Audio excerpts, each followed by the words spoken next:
Hello, it's me, Tom, your friendly neighborhood atheist, and I just wanted to let you know about the second episode of my new show, which I'm now calling One Old White Guy, because that's me, Tom, your friendly neighborhood atheist, the old white guy. And this week I'm talking to Mandisa Thomas, who is the co-founder of Black Nonbelievers. And we talk about, amongst other things, the need for more specialized groups to fit the needs of its members, because general atheism, which is nice, doesn't cover what everybody might need to get out of it. Anyhow, just want to give you a short snippet to let you know it's coming. It's going to be on Secular TV channel, and of course I'll have that posted everywhere as well. But take a look and see what you have to look forward to.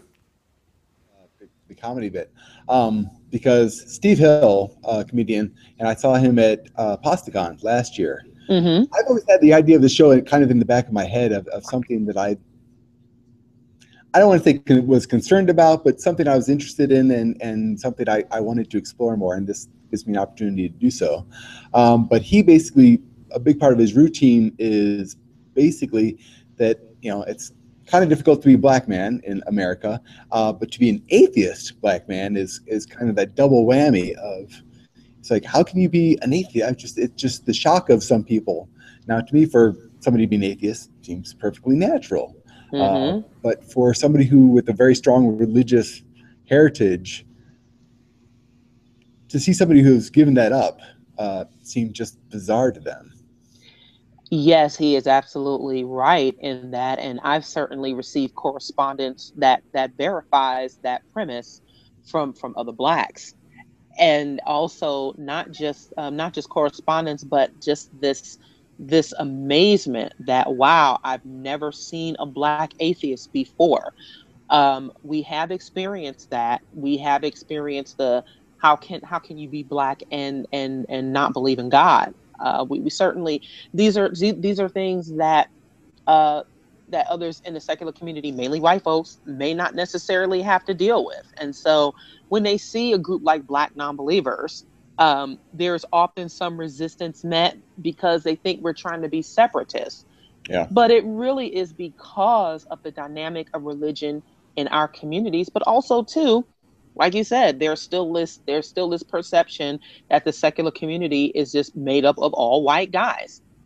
And there are different ways that we can help increase the diversity, and that has been through creating groups that aren't exclusive, but specifically focus on different demographics.